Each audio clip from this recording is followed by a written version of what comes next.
So this is the new chapter, chapter number 3, that is electrochemistry.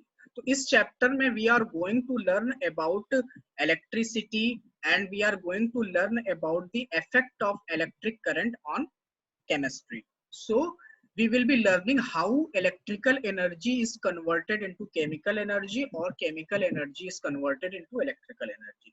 If you talk about the importance of this chapter, ये chapter बहुत ही ज़्यादा important है, यहाँ से सवाल आपके आते हैं. तो स्टार्ट करते हैं हम लोग सबसे पहले इंट्रोडक्शन से. इलेक्ट्रोकेमिस्ट्री होती क्या है? सवाल ये उठता है कि व्हाट इज इलेक्ट्रोकेमिस्ट्री. तो electrochemistry is the branch of physical chemistry. ये आता है आपका फिजिकल केमिस्ट्री के अंदर. तो it is the branch of chemistry which deals with the relationship between electrical energy and chemical energy. तो इलेक्ट्रिकल एनर्जी और केमिकल एनर्जी के रिलेशन को जो ब्रांच जिसकी स्टडी हम लोग जिस ब्रांच में करते हैं उसको हम लोग इलेक्ट्रोकेमिस्ट्री बोलते हैं. और ये कंप्लीट इलेक्ट्रोकेमिस्ट्री का प्रोसेस जो होता है जिसको हम लोग इलेक्ट्रोलिसिस बोलते हैं. ये प्रोसेस जिससे हम लोग इलेक्ट्रिकल एनर्जी या केमिकल एनर्जी ये सब में जो कन्वर्जन करते हैं इनको हम लोग इलेक्ट्रोलिसिस बोलते हैं. और ये कैरी आउट होता है इलेक्ट्रोकेमिकल सेल में. ये एक वेसल में कैरी किया जाता है जिसको हम लोग बोलते हैं इलेक्ट्रोकेमिकल सेल. अब ये इलेक्ट्रोकेमिकल सेल दो तरह के होते हैं. पहला होता है इलेक्ट्रोलिटिक सेल जो कि इलेक्ट्रिकल एनर्जी को केमिकल एनर्जी में कन्वर्ट करता है. और दूसरा होता है गैल्वेनिक सेल और वोल्टिक सेल. गैल्वेनिक सेल और वोल्टिक सेल वो सेल होता है जो कि कन्वर्ट करता है केमिकल एनर्जी को इलेक्ट्रिकल एनर्जी में, जो कि कन्वर्ट करता है केमिकल एनर्जी को इलेक्ट्रिकल एनर्जी में. क्लियर? किसी को डाउट? ये हम लोग स्टडी करने जा रहे हैं. इलेक्ट्रोलिटिक सेल की हम लोग फंक्शंस मैकेनिज्म पढ़ेंगे और गैल्वेनिक सेल के पढ़ेंगे. ठीक है, तो हम लोग इलेक्ट्रोकेमिस्ट्री किसको कहते हैं ये हम लोग को पता चल गया. यहाँ पे हम लोग क्या पढ़ने जा रहे हैं, किस तरह से हम लोग इलेक्ट्रिकल एनर्जी को केमिकल एनर्जी में या केमिकल एनर्जी को इलेक्ट्रिकल एनर्जी में कन्वर्ट करते हैं. दो तरह के जिस वेसल में हम लोग ये परफॉर्मेंस करते हैं उसको हम लोग बोलते हैं electrochemical cell. There are two types of electrochemical cells, electrolytic cell और गैल्वेनिक या वोल्टिक सेल. चैप्टर के आगे बढ़ने से पहले कुछ स्पेसिफिक चीजें हैं जिनको जानना जरूरी होता है. तो उसमें सबसे पहला होता है कंडक्टर. उसमें सबसे पहला होता है कंडक्टर. कंडक्टर्स वो होते हैं जिनके अंदर से इलेक्ट्रिक करंट फ्लो कर जाती है. मतलब the substance which allows the current to flow through them is called as conductor.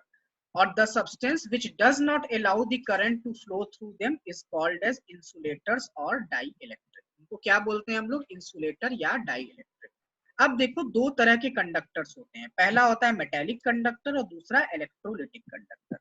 Metallic conductor में हम लोग करंट कैसे फ्लो कराते हैं? Due to the presence of free electron. क्योंकि आपको पता है कि मेटल्स के अंदर टेंडेंसी होती है, मेटल्स के अंदर टेंडेंसी होती है इलेक्ट्रॉन्स को रिलीज करने की. मतलब अगर इसने n इलेक्ट्रॉन को रिलीज किया तो इस पर n पॉजिटिव चार्ज होता है. मतलब metals are having tendency to form cations. वो इलेक्ट्रॉन रिलीज करते हैं. तो इलेक्ट्रॉन रिलीज करने का मतलब ये हुआ कि इसमें फ्री इलेक्ट्रॉन्स अवेलेबल हैं. एग्जाम्पल आपका एल्युमिनियम, कॉपर और सिल्वर. दूसरा आता है इलेक्ट्रोलिटिक कंडक्टर्स. इलेक्ट्रोलिटिक कंडक्टर्स वो कंडक्टर होते हैं जिसमें करंट फ्लो करती है through the free ions. Through the free ions. जैसे अगर आप लोग सोडियम क्लोराइड को अगर आप लोग पानी में मिला दोगे, एक्वस सॉल्यूशन में मिलाओगे, तो ये क्या हो जाएगा? ये टूट जाएगा Na+ और क्लोराइड माइनस में. तो आयंस वो एंटिटीज होते हैं जिन पर चार्ज होता है. मतलब या तो पॉजिटिव चार्ज होगा या निगेटिव चार्ज होगा. तो इन पॉजिटिव और निगेटिव चार्ज जो बन रहे हैं एक्वस सॉल्यूशन में, इन्हीं को हम लोग क्या बोलते हैं? Free ions. तो इन्हीं फ्री आयंस की वजह से इलेक्ट्रोलिटिक कंडक्टर्स में करंट का फ्लो होता है. अब ये जो आयंस बनते हैं ये जनरली यूज होते हैं प्रोसेस ऑफ इलेक्ट्रोलिसिस. हम लोग जो भी प्रोसेस इलेक्ट्रोलिसिस की इस चैप्टर में पढ़ेंगे, चाहे इलेक्ट्रोकेमिकल से इलेक्ट्रोलिटिक सेल के थ्रू, चाहे गैल्वेनिक सेल के थ्रू, सभी में हम लोग क्या करेंगे? इलेक्ट्रोलिसिस परफॉर्म करते हैं. और उसमें इन्हीं फ्री आयंस का फॉर्मेशन होता है. इन्हीं फ्री आयंस का फॉर्मेशन होता है. और हमेशा यहाँ पे याद रखना कि ऑक्सीडेशन एनोड पर होता है और रिडक्शन कहाँ पर होता है? कैथोड पर होता है. हमेशा याद रखना कि oxidation is always happening at anode and reduction हमेशा कहाँ पर होता है? कैथोड पर होता है. तो जरा हमको कोई बताए what is the definition of oxidation in terms of electron. कोई बता सकता है ऑक्सीडेशन और रिडक्शन किसे कहते हैं? और हमको रेडॉक्स रिएक्शन वाली डेफिनेशन चाहिए। So the gaining of electron is oxidation. The gaining of electron is reduction and releasing of So electron the is losing of the losing of electron is oxidation. तो देखो oxidation में क्या होता है, electron lose करते हैं।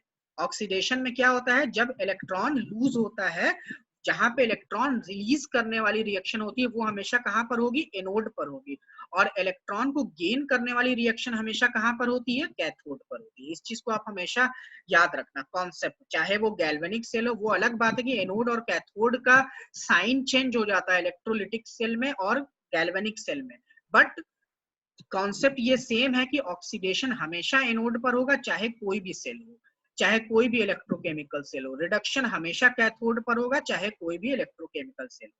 Electrolytes में either जो हम लोग इलेक्ट्रोलिसिस में यूज करते हैं, इलेक्ट्रोलाइट्स वो होते हैं जो कि आयंस प्रोड्यूस करते हैं अगर उनमें से उनको या तो पानी में घोला जाए या उनके थ्रू इलेक्ट्रिक करंट पास की जाए। Electrolytes are those substances which produces ions when they are mixed either in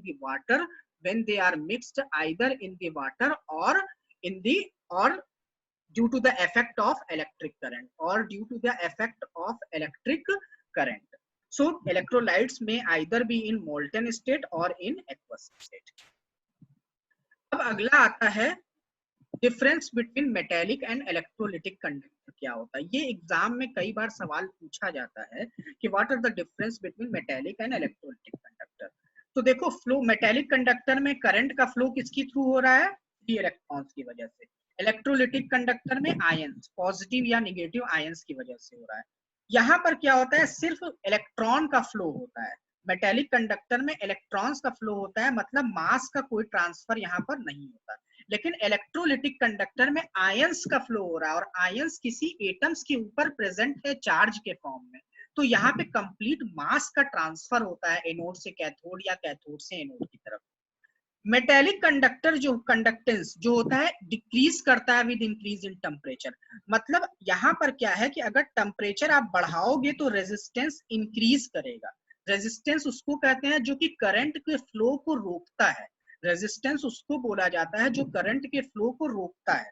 क्यों होता है ऐसा, क्योंकि मेटल्स में क्या होता है, resistance is due to the kernels. Kernels वो होते हैं जब मेटल्स में से फ्री इलेक्ट्रॉन्स निकल जाते हैं तो जो पॉजिटिव पार्ट बनता है इंक्लूडिंग न्यूक्लियस, उसको क्या बोलते हैं हम लोग, केर्नल बोलते हैं। उसको क्या बोलते हैं हम लोग, केर्नल बोलते हैं। तो जब हम लोग टेम्परेचर इंक्रीज करते हैं तो इन केर्नल्स का वाइब्रेशन तेज हो जाता है। जब हम लोग टेम्परेचर इंक्रीज करते हैं तो इन केर्नल्स में वाइब्रेशन होता है, जिसकी वजह से फ्री इलेक्ट्रॉन्स के मूवमेंट में ऑब्स्ट्रक्शन होता है। ठीक है, जिसकी वजह से मेटेलिक कंडक्शन जो होता है डिक्रीज करता है, मतलब रेजिस्टेंस इंक्रीज कर जाता है। लेकिन इलेक्ट्रोलिटिक कंडक्शन जो होता है टेम्परेचर बढ़ाने पर इंक्रीज करता है, क्योंकि टेम्परेचर बढ़ाओगे तो रेट ऑफ आयोनाइजेशन बढ़ जाएगी। आप लोगों ने आयनिक इक्विलिब्रियम में पढ़ा है कि अगर टेम्परेचर हम लोग बढ़ा देंगे तो आयोनाइजेशन की रेट क्या हो जाती है, बढ़ जाती है। दूसरा, The flow of electricity occurs without any chemical decomposition. क्यों? क्योंकि यहाँ पर कोई मास का, मैटर का ट्रांसफर नहीं होता। लेकिन यहाँ पर चूंकि मैटर का ट्रांसफर होता है तो आपको कैथोड और एनोड पर कुछ केमिकल्स के डिपोजिशन भी दिखेंगे। केमिकल्स के डिपोजिशन दिखते हैं, डिकम्पोज होते हैं केमिकल्स और वो डिपॉजिट हो जाते हैं जाके कैथोड और एनोड पर। तो इसमें पॉइंट नंबर 3 बहुत इंपॉर्टेंट है, जो कि 1 नंबर के या 2 नंबर के सवाल में भी पूछा जाता है कि टेम्परेचर इंक्रीज करने पर मेटेलिक कंडक्टर का रेजिस्टेंस क्यों इंक्रीज करता है।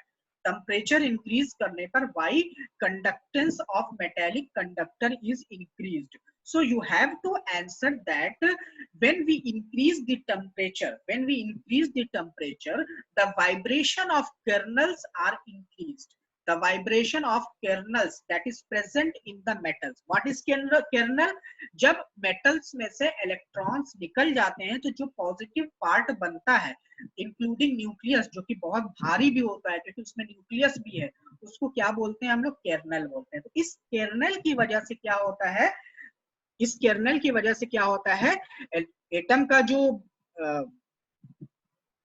वाइब्रेशन, इन कर्नल का टेम्परेचर बढ़ाने पे इन कर्नल्स का वाइब्रेशन जो होता है बढ़ जाता है, जिसकी वजह से फ्री इलेक्ट्रॉन्स के मूवमेंट में ऑब्स्टेकल उत्पन्न हो जाता है, ऑब्स्टेकल प्रेजेंट होता है, ये ठीक से मूव फ्रीली नहीं कर पाते हैं, जिसकी वजह से इनका कंडक्टेंस डिक्रीज करता है, कंडक्शन डिक्रीज करता है। तो आज की क्लास में यहाँ तक हम लोग पढ़ रहे हैं, आज की क्लास में हम लोग यहीं तक पढ़ेंगे, ठीक।